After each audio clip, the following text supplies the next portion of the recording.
Good morning. It's Wednesday, March 11th. Thank you for tuning in to DeProgram with Ted Rall and John Kiriakou. Good morning, John. Good morning, Ted. By the way, my voice was accused of being squeaky by one of the commenters yesterday, and so I apologize. I was doing a covert action video once at the CIA, and I almost walked out when the big boss came in and said that my eyes were too squinty. Is that a racist comment? Yeah, seriously, why I oughta. Well, I mean, I don't know. Maybe my voice is squeaky. I don't know. We'll let the people decide. So just as we went on the air, the news is coming out of the Strait of, feeding into our main story this morning. Strait of Hormuz is the main focus of the war now. Iran just hit 3 vessels. We don't know what kind. We don't know who they belong. We do know. Oh, two bulk tankers and a cargo ship. Do we know who they're flagged to? Not yet, but one was hit in Omani waters and 2 in Emirati waters. And also, the other big breaking news is the new inflation numbers are out. No big deal. I don't think we're going to see the effect of the war yet because the war hadn't begun. This is for the month of February. Inflation for February which obviously was before the war, is steady at about 2.4%. Not usually a very bad number, but gas prices were already rising. By the way, I checked the markets right before we went on the air, John. Oil futures are bouncing back up early today, and also looks like it's going to be a down day, not a crash on the stock on the stock exchanges. We'll see. So basically, it looks like the insiders in the administration, the smart ones, are calling the Strait of Hormuz their death valley, thus the name of today's episode. They're saying it's basically a no-win situation where basically all the ships are either stuck or, as Trump suggests, they grow some balls and try to run the strait. Why would they do that? Their bosses won't let them. Or the U.S. Navy has to go in there and risk its own assets. It's a no-win situation. The CNN, although this is not a very reliable report, claims that Iran has already begun laying mines in the Strait of Hormuz. The U.S. says it's destroyed about a dozen or more mine layers, but the Iranians still have a lot of ability with small boats and mine layers, so it could feasibly lay hundreds of mines. And commercial, and basically it's an economic war now, John. It's drones are hitting Dubai International Airport, the world's busiest international airport. The Joint Military Command in Iran now says it's going to start targeting banks and financial institutions in the Middle East. We're also going to talk about a domestic story later in the show. BART, which is the iconic mass transit system for San Francisco, looks like it's entered a death spiral. It may actually be forced to close. How nuts is that? It's nuts. I mean, San Francisco it's like they're one of the loaded. Wealthiest cities. Yeah, exactly. One of the wealthiest cities in America. $2 billion a day for war, but we don't have $400 million a year for BART. It's insane. This is nuts. Strait of Hormuz, shall we? Yeah. Okay. Well, so you can't say you're shocked because the Iranians have been warning everybody for weeks now. Stop fucking with us, or we're going to close the Strait of Hormuz and just paralyze the global economy. And yet, it does look like some people were surprised, and they're the planners inside the administration. I mean, the New York Times and the Washington Post are reporting today that they're kind of surprised that the Iranians are being so spicy this time. John, if you've been at the agency, isn't it like normal to look at your adversary, at conflicts from your adversary's point of view, and like from the Iranians' point of view, right? I mean, they know that this will keep happening, right? Like especially with the Israelis involved. John, tell me if I'm wrong, and then I'll just throw it to you. No, you're 100% right. In fact, the job of the analyst is to ask what if, and then come up with the analysis. That's your job. Your job is supposed to always have a paper ready to go. What if Iran closes the Strait of Hormuz? Iran blows up another American embassy? Something that can just be pulled right off the shelf. I mean, it looks to be like, so with the Iranians on board, right? We're kind of whenever you have a partner, you always risk making their mistakes that you wouldn't have made yourself. Yeah. But the Israeli approach to Gaza for years has been this horrible term, like mowing the lawn, right? Like go in every few years and bomb the crap out of stuff to degrade Hamas and their ability to function properly, effectively.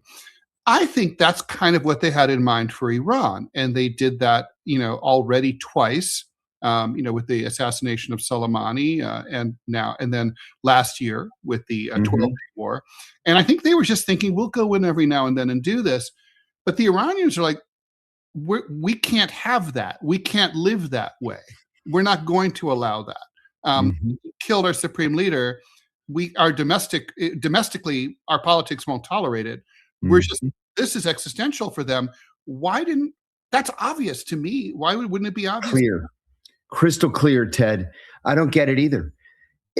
Well, you know what? I retract that. I get it. I'm sure that the analysis is still being done, whether it's at CIA or DIA or the Pentagon or wherever. I think that the White House is just ignoring it. They made a policy decision. It was not based on the analysis or the intelligence. As usual. And they're just going with their policy decision. But I mean, and so basically what we're reading now is that in terms of the economic war, oil prices are, they're expecting a bounce, but they think that as long as things start to settle down within a month, that basically they'll be okay and they'll be able to ride things through to the midterm elections, which, by the way, are already not looking good for them. I don't know how realistic that is. And also, don't Iranians read newspapers too? Yeah, exactly. Can't they just be like, oh, well, we just have to hold on? To give you an idea of the political situation for Republicans right now too, we didn't have a chance yesterday to talk about this, but a Republican congressman from California quit the Republican Party yesterday. He said he'll continue to caucus with Republicans for the rest of the year, but he is now a registered independent. He is no longer a Republican member of Congress. He blamed that is a huge deal. Now, every once in a while, a Democrat will do that. They'll switch to the Republicans. It's highly unusual for a Republican to quit the Republican Party. That's true. And do you make that he blamed redistricting. Do you think that's right? Or do you think it's just like this guy knows how to read polls? In part, I think that he's thinking, what is happening at the White House? Why are they not listening to anybody who has to face re-election? And I'm just seeing that we just bombed the Armenian quarter in Tehran. Why in the world would we do that? Well, the reports have been like, I'm glad you brought that up, John, because the reports of civilian damage in infrastructure in Tehran are coming in a scattered way because the internet's down, right? And it's the Iranians. I've been there. Somewhere in my photos, I have like a screenshot of being in Iran when it was like, you can't access this website, right? And it's like in Farsi. So they do that in times like this because they don't want to be hacked. They don't want another Stuxnet virus or anything like that. But also they're sort of putting the kibosh on the Israeli spies who are there. And, basically, but also, it may have been bombed. Some of the infrastructure may have just been bombed. But it sounds like a lot of the reports, even in the New York Times, which are not normally very flowery, say that that Tehran is really being very screwed up and that the people are living in a state of total terror. I heard yesterday that much of the bombing in Tehran is in residential areas, which the Israelis do all the time. All you have to do is look at Beirut and the southern Beirut suburbs. The only purpose to bombing civilian areas is to kill people. That's it. There's no military reason why you would bomb civilian targets other than to kill as many human beings as possible. And but they're not going to kill 92 million Iranians, right? No. So like but you can frighten 92 million Iranians. Yeah, but isn't that kind of a total war approach just going to push Iranians closer to their government? Which, by the way, wasn't that popular going into all this. No, but people rally around their governments even when they're unpopular, when they feel attacked as a whole. Look at 9/11 and George W. Bush's 90% approval rating after 9/11. People rally to their leaders. 9 months after Bush v. Gore, I remember the polls showed that like 48% of Americans didn't even think Bush was the legitimate president of the United States in early 2001. That's right. 91% approval, just like that. And that's, and frankly, 9/11 was nothing compared to, the kind of attack that Tehran is suffering right now, night after night after night, day after day. Yeah. With two heavily armed military forces after them. Why do the Iranians want to kill civilians? I mean, what's their thinking there? The Iranians or the Israelis? I mean, sorry, the Israelis. Yeah, the Israelis. I think that it's, God, this is something I'll tell myself in my head. I've never vocalized before. I think that the Israelis so hate Muslims that they just want to kill as many as possible. I say all the time, the reason we saw dancing Israelis in the streets of New York after 9/11 is because they knew what this attack on the World Trade Center meant. They knew that it meant that the United States would go to war and would kill as many Muslims as possible. And then over the next 25 years, we killed 2 million Muslims. And so I think that they do the same thing. I mean, if true, I just don't see how that serves Israeli national interests. But I agree. I think it's counter to Israeli interests. Producer Robbie West has some housekeeping to conduct. So, Robbie, take it away. Yep, this will be real quick. I was going to schedule some streams for John over on his Rumble channel yesterday.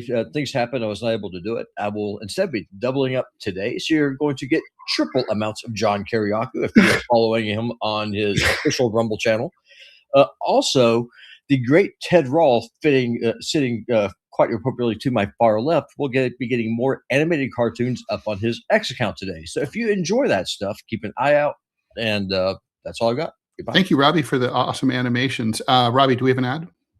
Sure, I can go that up for you. Yeah, thank you. Okay, so John, we have a question that came in overnight, and this one is for you. Okay. It's from Anas Gupta. Did John ever have correspondence with Christopher Hitchens? Was he aware of his Vanity Fair piece where he experienced waterboarding firsthand to try to see if it really was as cruel and inhumane as it was portrayed? I'd love to know John's thoughts on Chris, as he and John are two people I admire and respect a lot. Thank you for that question. Nobody's ever asked me that before. Yeah, I was in touch with Christopher Hitchens. We talked about waterboarding and what it felt like. He thought that I was exaggerating, and so he did it, and I wasn't exaggerating. It was as bad as I told him it was going to be. I had great admiration for Chris Hitchens, brilliant writer, dedicated analyst, deep thinker, renowned atheist.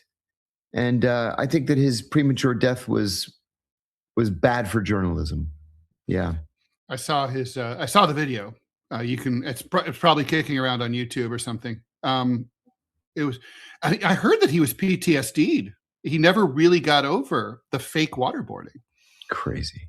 I have to admit, I was pissed off at Christopher Hitchens because he supported the invasion of Iraq. Yeah, he did. And he later said that he felt that he had been duped. I think maybe duped by the bottom of a whiskey bottle, but that's just me.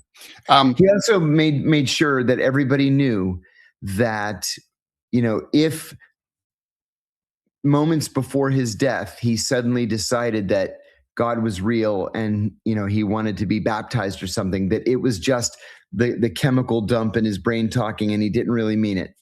I hear he didn't do that. Yeah, that's what I heard too. So, good on him for that. I hate the last minute. My in-laws, who were lifelong not people of faith, decided at the last moment to convert. And, I'm just like, that's kind of cheating. But, Yeah. All right. You've probably noticed Rumble is growing fast and it's not slowing down. They're building a real alternative to big tech that puts creators first and actually protects free speech. And now there's Rumble Premium, an easy way to upgrade your experience. With Premium, you get ad-free viewing across the platform. No pre-rolls, no interruptions, just the content you came for. Plus, premium members unlock exclusive content like bonus videos, behind-the-scenes drops, and more from your favorite creators. Right now, Rumble is offering $10 off an annual subscription. Just go to rumble.com/premium and use the promo code STUDIO at checkout. That's rumble.com/premium, promo code STUDIO. No ads, more freedom, and content you actually care about. That's the deal. So, John, the administration is basically it looks like they're looking for an off ramp, and it looks like they kind of like want to be like, well, we're going to declare victory and just say we're done. But the Iranians get a vote here, right? I mean, if you're the Iranians, don't you just keep going? Absolutely. Like we said, a week ago, Ted, maybe now it's a little bit more than a week ago. For the Americans and the Israelis to win, there has to be utter, complete regime change, and not just regime change, but a new pro-American and probably pro-Israeli regime needs to be installed. All the Iranians need to do to win is to survive. That's it. And by the way, there's a report that Ayatollah Khamenei Jr. He was injured in the attack that killed his father. Ooh, his legs were hurt, but he's generally okay. Wow, right. So yeah, no, I mean, all the signs I see are of defiance. By the way, have you seen any of the propaganda videos coming out from Iran? We should run some of them tomorrow. Yeah. They're kind of amazing. So a lot of them are generated by AI, but there's a version of there's one video that's purportedly released by the Revolutionary Guards that it's basically set to the tune of "These Boots Are Meant for Walking" by Nancy Sinatra, and it shows like Iranian missiles, streaming towards Israel and Netanyahu running. There's a weird Lego video where basically it shows the bombing of the school and like a Quds force or some like dude like really angry, and then like the revenge rains down on Israel. I mean, the cyber war is also a really interesting aspect of this. I mean, do you think this is something that like the CIA would have been interested in? Is interested in now? Yes. Yes, propaganda. Definitely. Yeah, propaganda. When I first started at the CIA, I entered on duty, EOD'd with a guy. He asked me what I was going to work on, and I said, I'm going to leadership analysis. How about you? He said, I'm going to propaganda and covert action. I said, that sounds kind of cool. Totally. And he said, yeah. I mean, there was still the Soviet Union. See, I'm dating myself. There was still the Soviet Union when I got hired. So he was doing anti-Soviet propaganda. So it's not like it's something new. I mean, they've had groups at the CIA doing this, and not just against the Soviets, for decades. So yeah, definitely, it would be part of what's called Persia House. I hate that term. Why is it called that? Oh, they thought it would be cute. Back when I was still there, they created Russia House, then Iraq House, now Persia House. I don't know. It's silliness. Okay. Okay. So let's. Shall we do some ads? Sounds good. Okay. First one we can dispose of right away. Aaron Baca. John needs a shirt that says "Pardon me." I have one actually. We have such a shirt. Yeah, Trent sent it to me. And you can buy one on the right, can't you? I think so. Yeah. Here on the website. There it is. I'll put it up. DeProgram.live. I'm pretty sure. If not, if I'm mistaken, because I'm on the air, I can't really look at it. Is it there? Yep. Okay, cool. I'll leave that up there. Okay. Nards 26. Does John believe his Australian visa was denied for political reasons? Yes. I don't want to believe that. But yes, because I had already been to Australia, right? And I just applied for another visa 2 years after my first trip there. And they said, nope, intending immigrant. So as soon as I said that publicly, that I had been denied, several Australian immigration attorneys reached out to me and said, happy to help, won't charge you anything. And I said, I appreciate it, but my little window that I had to actually go to Australia had closed. but I'll get back there sooner or later. Thanks for the $2 from Hog. I quoted John in my federal lawsuit. Hog's Candyland, thank you for joining DeProgram. Thanks for the $5 also from Hogs. There are rules for every. Oh, here's the quote. There are rules for everything that no one pays attention to. Nothing works the way it's supposed to. John Kiriakou. Bialakat, welcome to the show. Also on YouTube. Thanks for the $29.99 Australian bucks from Zizek. Not the Slovenian philosopher. Ezra, thanks for the $5. Super chat ignored yesterday. We are sorry. Trying again. We'll do better this. We'll do it. We'll try to get it right this time. Belief growing that Iran might false flag Al-Aqsa. Arab states been feckless so far. What would the consequences be? False flag them in what kind of attack? I don't know. I think. Do you mean the mosque or? Yeah, that's what I was thinking. Okay. So Iran would do that to make it look like Israel did it. I hate having to, guys, be more details, please, because it helps. Because we are in real time here. Don't make us guess what you're trying to say. I think that's what they're saying, though. Right. You can see that stuff coming in from hundreds of miles away. Oh, good point. Yeah, that wouldn't happen. It wouldn't be a very good false flag. Yeah, not to mention, I think it would be, it's just the idea of it would make the Iranians sick, right? They just were like, we can't do that. Yeah, no. Niku Prikochi, they just wouldn't. I just don't think they would. It's such a holy site. You don't want to destroy your own holy sites, even if you think it might be a successful false flag. Yeah. Niku Prikochi, thanks for the $5. Hello, everyone. Quick question out of topic. John, how do you survive without your stomach? I always thought it was essential. Pardon, John. Oh, it's harder than I thought it was going to be. To tell you the truth, I throw up a lot, which is not good. And the doctor is like, you should have come back here as soon as you started throwing up. I said, I thought it was normal. So I've had 2 surgeries to clean out scar tissue. And, but listen, the bottom line is I would rather be skinny and nauseous than fat and sated. And my diabetes is totally under control now. So it worked. I just can't enjoy food anymore. Yeah, a lot of people have made that trade-off. Matthew, hey, I'm from Brazil, and thanks for the 10 Brazilian reals. With Congress claiming we host secret Chinese bases and Trump labeling our criminal groups as terrorists, could Brazil be a target for intervention? We have elections this year. I'm going to say no because for a couple of reasons. Number one, Brazil's an ally. Number two, it's gigantic. It's too big. With a lot of people.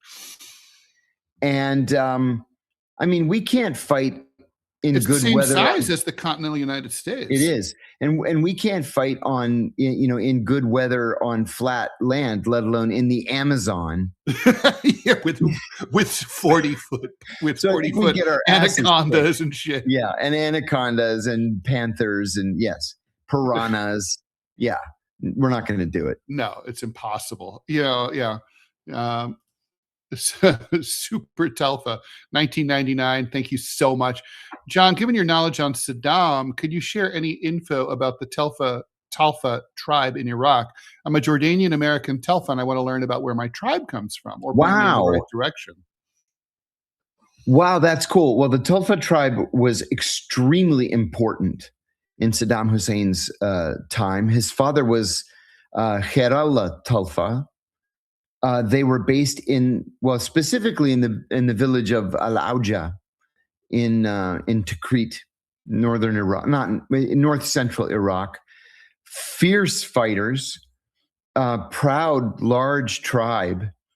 That's something. So listen, Saddam and his wacky family aside, that is a very proud tribe to be a part of. Congratulations. I love this kind of thing.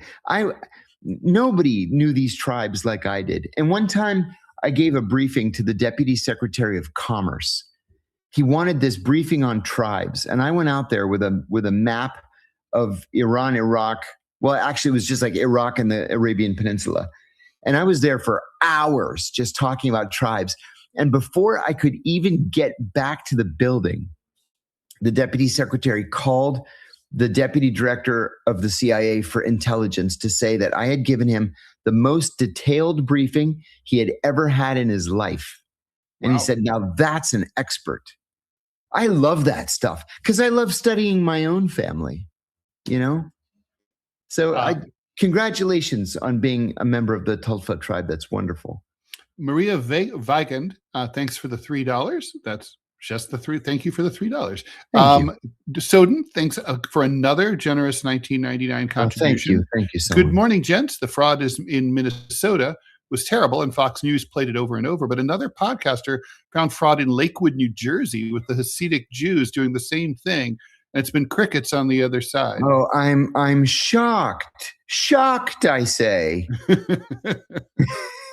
The thing about the Orthodox Jews as a community is they have this institutionalized policy of cheating welfare. You'll find people with 8, 10, 12 kids, they're all on welfare. And that's why they have so many kids. Because why would they work when they can just study the Torah all day long and make you and me pay for their That's what they do in Israel, right? That's how they do in Israel, which we subsidize. They don't work. They don't join the armed forces. No. Although not joining the armed forces when you're an Israeli is a point of honor, as far as I'm concerned. True. There you go. Keith Fellers, is Bibi still couch surfing? I think so. He was in Germany a week ago. I heard day before yesterday he was in Cyprus. He's been silent, so he's hiding out somewhere, and I don't think it's in Israel. Ants 4100, what happens when the world stops trading in the U.S. dollar? Yeah, the economy goes into a tailspin. In all seriousness, this is something that I think is a long-term, like a big long-term fear of every presidential administration. As soon as countries start buying and selling oil in a currency other than the dollar on a regular basis, we're in deep trouble. John, Ray wants to know, how was being on Scotty's new show? It was fun.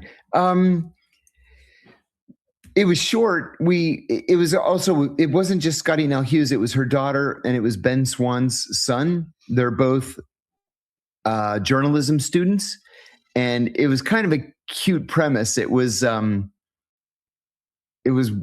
why did I finally blow up in fame among Gen Z when I'm in my 60s? I'm glad someone did that. It was fun. That's worth doing. DC, and this brings us to maybe we should talk about BART. DC 8828. San Francisco also has the worst homeless crisis per capita in the nation, and that's not new at all. John, let's talk about BART if you're game. Yeah. So I used to commute on BART. I lived there in San Francisco. I lived in Berkeley, and I used to commute into the city of San Francisco every morning. And this was in the mid 90s.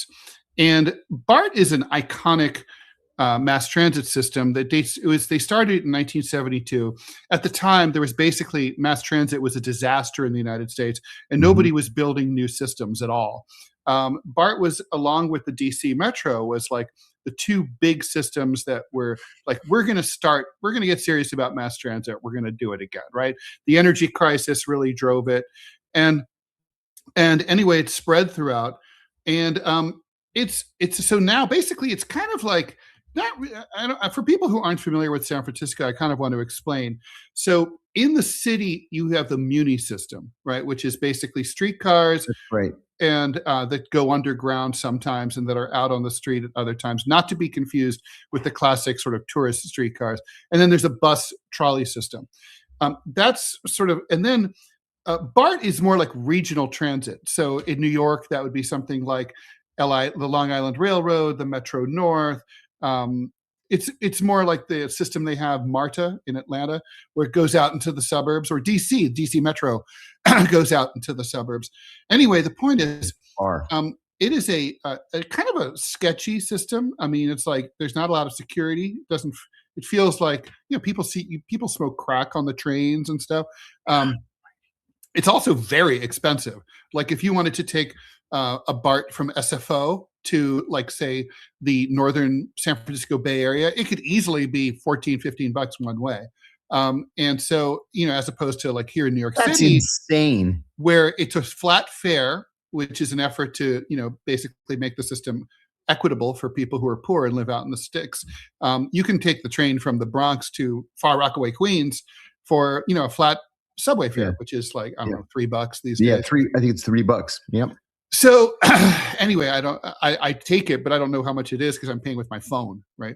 So anyway, it's sort of, so I guess here, basically what's the BART administrators never recovered from the pandemic.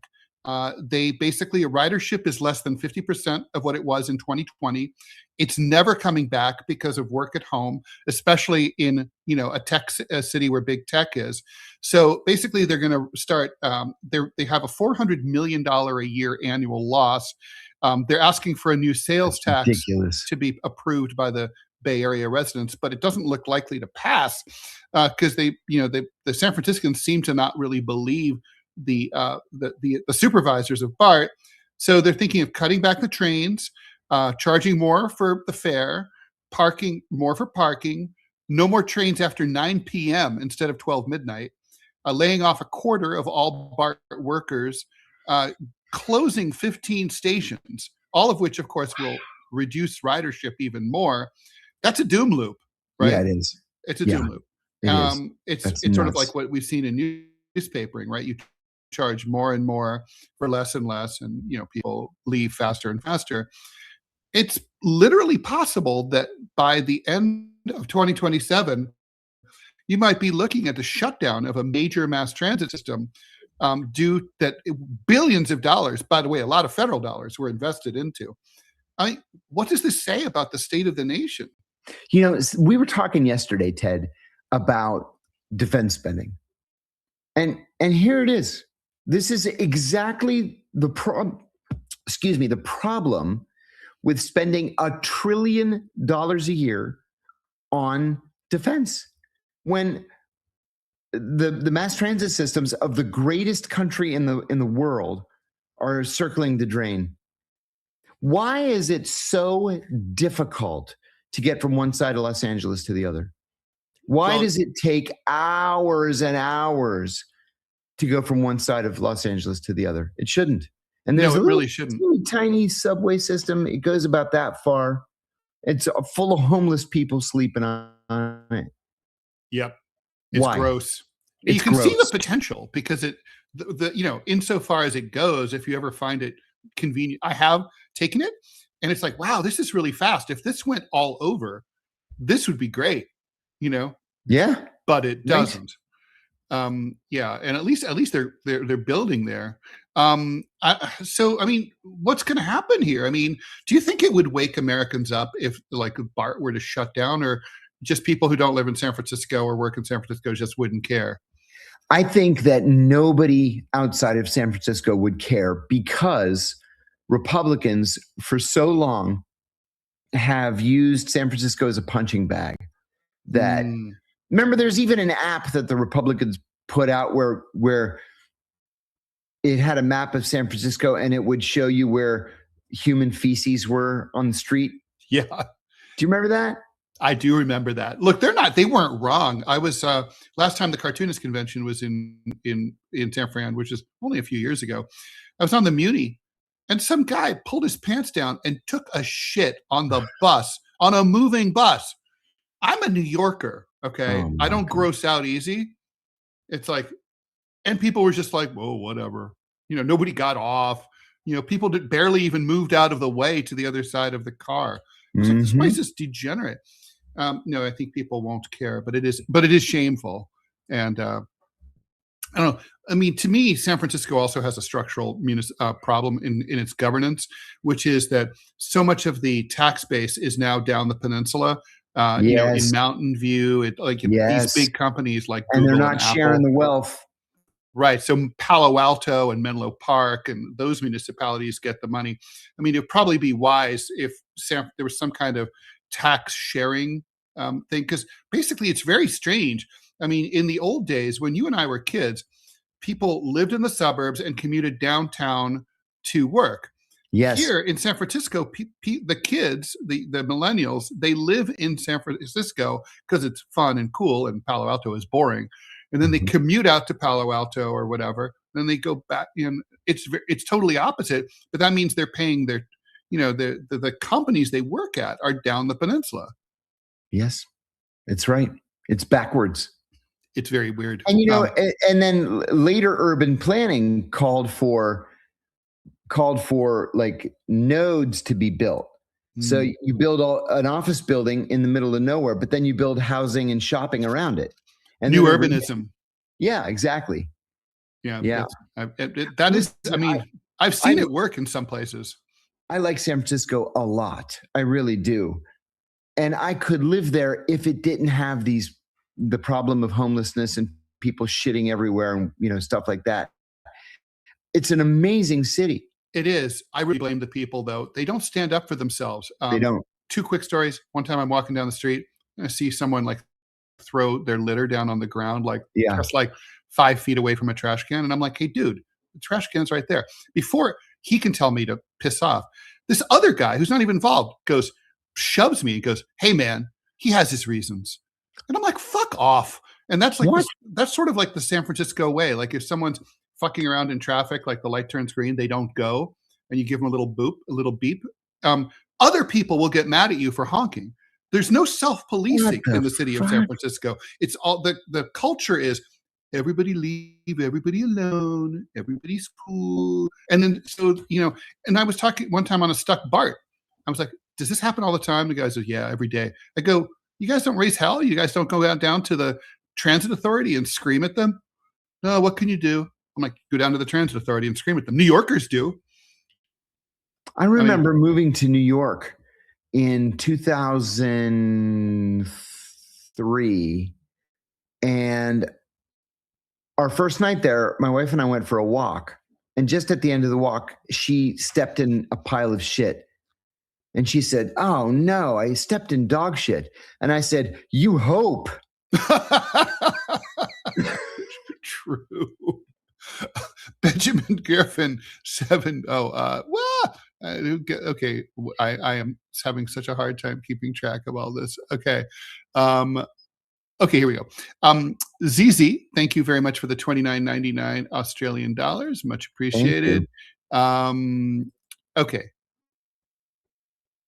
Benjamin, love the show. Iran has over 800 pounds of 60% enriched uranium, which is well beyond needed for nuclear power. Is this for negotiation leverage? How did the former Ayatollah feel about nukes? Thanks.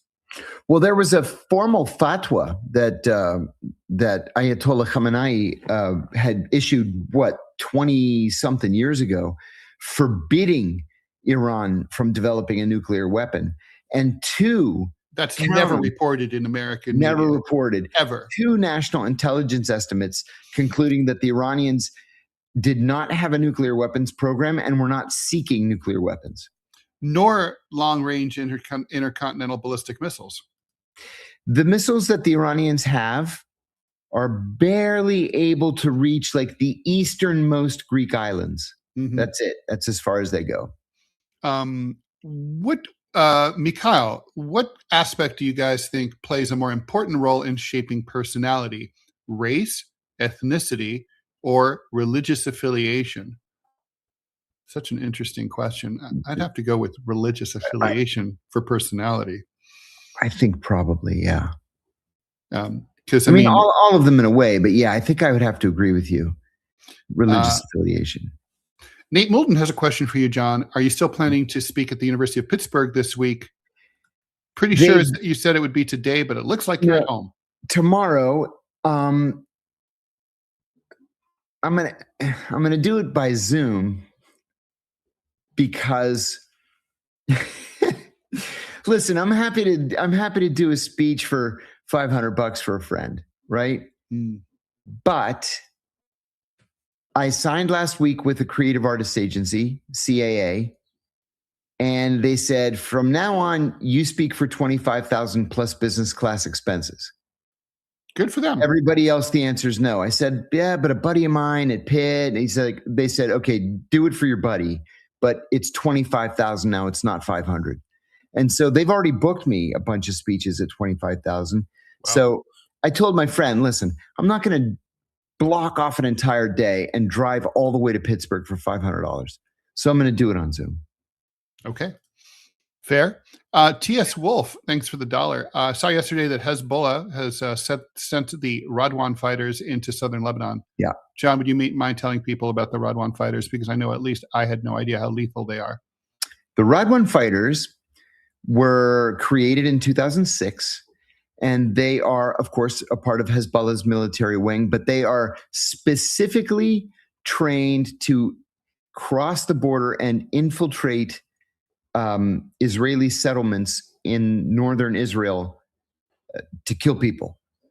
So, Hezbollah is lethal. It's always been lethal. These guys are like extra lethal. They're very well trained. They're well armed. They are perfectly happy to do suicide attacks just so long as they can take out settlers. And now they've been activated. I was surprised, frankly, that they hadn't been activated earlier. Donors, thanks for the $4.99. Question for both of us. Would you support Jon Stewart for president? No. John, do you want to say why? No. Yeah, he's a Zionist, and he's very DNC, mainstream Democrat. I would compare him very much to Rachel Maddow, to whom I wouldn't give the time of the day. So, no, not interested. Agreed with that. Not to mention, John never has once had a real leftist when he had his show as a guest, ever. Never. Yeah. Ezra PR, thanks for the $5. My mistake. I meant Israel doing a false flag on Al-Aqsa and then blame Iran. Coffee hadn't hit yet. I think we figured that out. Yeah, I can't imagine them blowing up the third holiest site in Islam just to point the finger at the Israelis. Because the Israelis are probably planning to blow it up anyway. For sure. They're talking about constructing the third temple. You got to blow up Al-Aqsa to do it. Yep, that's right. Brady Okerlund, thanks for the $19.99. Hey guys, if U.S. naval escorts are too escalatory, but I wouldn't say they're escalatory. I just say that they become big, fat, juicy targets for the Iranians. Agreed. But leaving Hormuz closed risks recession. What specific alternative would you use to reopen it without rewarding Iran's mining and threats?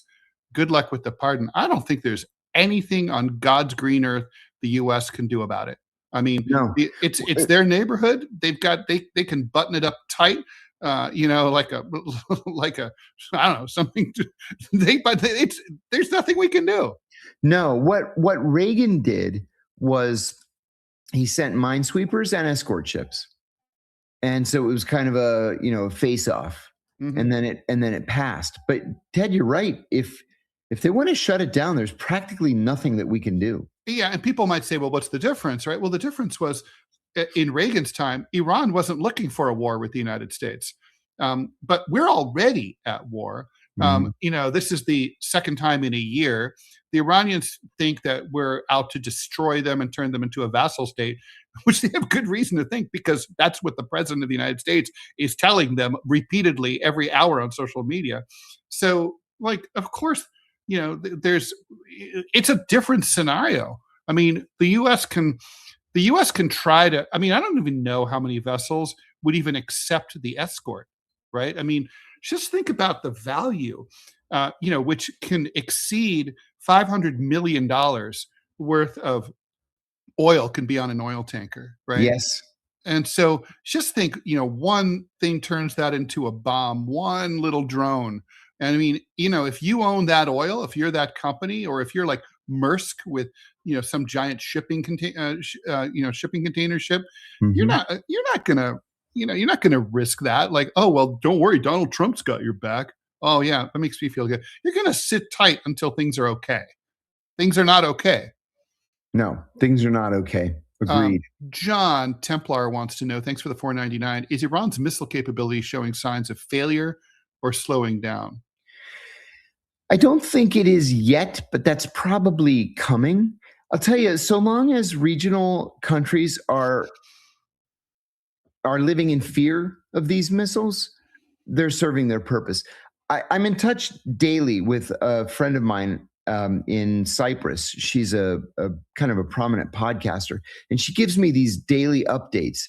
And the Cypriots are panicked, right? So there have been 3 launches, two drones, 2 suicide drones, and a missile. They've all 3 been intercepted. They were probably headed for the British bases, but Cypriots are terrified. We're going to get to a point where they will have used most or all of their missiles. And then either the Russians and Chinese are going to have to resupply them, or they're going to have to just kind of give up. But the Russians can resupply directly, right, across by land. That's right.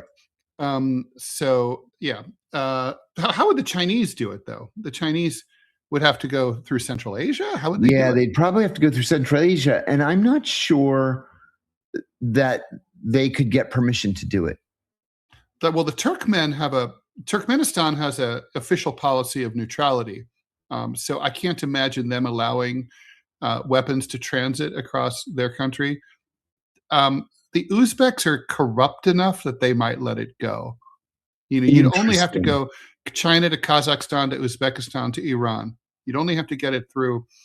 I don't know. The Kazakhs would be the hard part, I think, because they're trying to run a tight ship. Some hilarious breaking news. I mean, Iran is said it will not be able to participate in the World Cup due to the current hostilities. Shocking. 20 Markso, thanks for the 1999. Hey guys, love the show. When will it ever be enough for Israel? Do they want to occupy the Middle East? What happens with this 50 to 100 years from now? John, do you remember the David Bowie ad for MTV? Too much is never enough. Yeah, I do. That's too much is never enough for the Israelis. There's no limit for the Israelis. None. 50 to 100 years from now, I honestly don't have a clue. I mean, care to guess? It's got to be indefinite. I mean, they won't stop, and they won't listen to reason, and we're not ballsy enough to tell them to stop. So no, I can't imagine anything being enough for the Israelis. Ganja Lives Matter. Thanks for the $9.99. As a legal immigrant, I was very sad with your statements yesterday. I followed all the rules because it's the law, and today I'm being seen as the same because of problems caused by illegal immigration. It hurts us all. I think we agree with that, right? Yeah. What did we say that was? I think basically just sort of the sense that immigration, takes away American jobs, and we should. I mean, look, if you followed the rules, no one has any right to criticize you. None. Zero. Adams, thanks for the Emirati, the 10 Emirati dirhams. Any chance that Bibi could be taken out by Iran? Oh, I think so. It's possible. I'm not if he's hiding in Germany, but it's possible. We saw, in the 12-day war back in October, or whenever it was, we saw more than a half a dozen drones get through the Iron Dome. If Iran is able to flood Israeli airspace with drones, there aren't enough missiles in the Iron Dome to protect everything, everywhere, all the time, to make a pun. So yeah, it's possible. Not likely, but possible.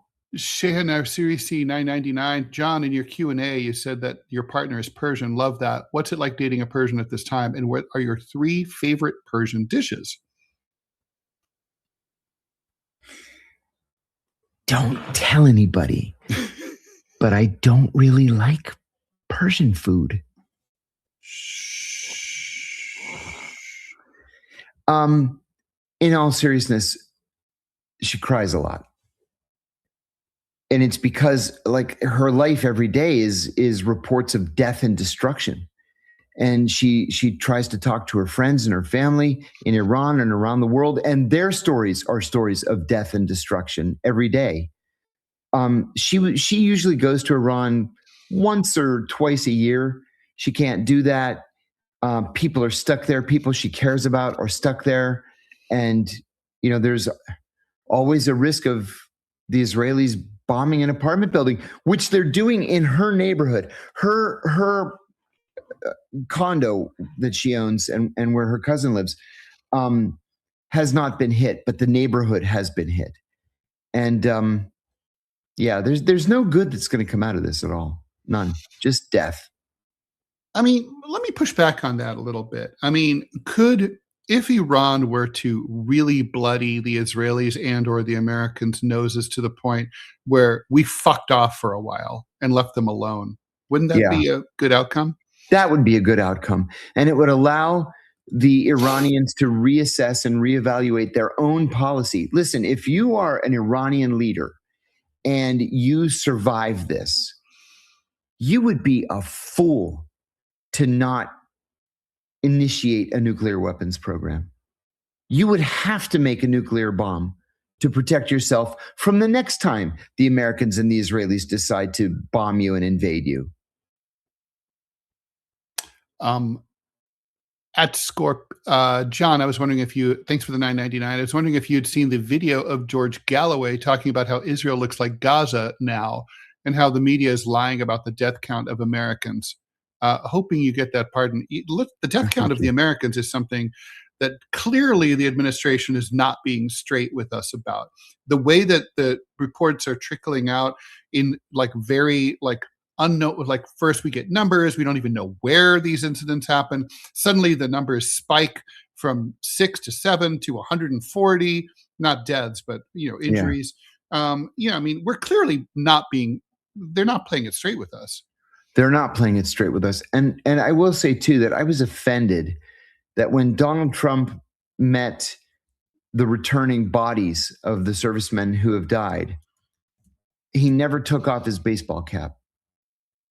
That's his formal baseball cap for formal occasions. The Republicans would have lost their shit if Joe Biden or Barack Obama or Bill Clinton had done something similar.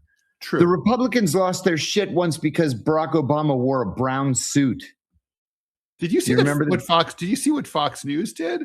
Fox News aired old footage from another ceremony where he had a bare head and no hat to illustrate, to pretend that's basically they presented it like here he is at the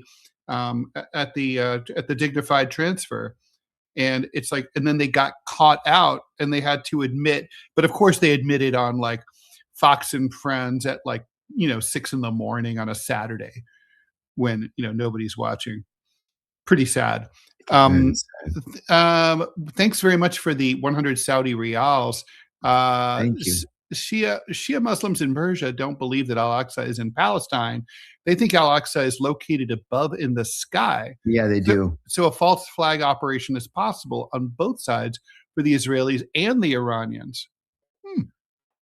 Yeah, that's true, actually. Okay. That's a good point. So, okay. Thanks for the $9.99 from 20 Marco. I'm asked about 50 to 100 years from now because I'm a young man. All I want is for my children to prosper. How do they do so when officials say they elect? I can't figure out that word. It's a misspelled. I don't know. Servants or something, no beneficial purpose. Honestly, John, I think that the biggest problem that people are going to have 50 years from now is going to be environmental. It's there's already predictions that human civilization is going to start to collapse by the year 2050. I think the environmental situation is what people should be focused on. Ted, may I jump in real quick? Please. Young Courthouse, thank you for the $5. This is so wonderful. Young Courthouse says, hey, John, congrats on the Shia baddie. Also, John McLaughlin is a professor at my school.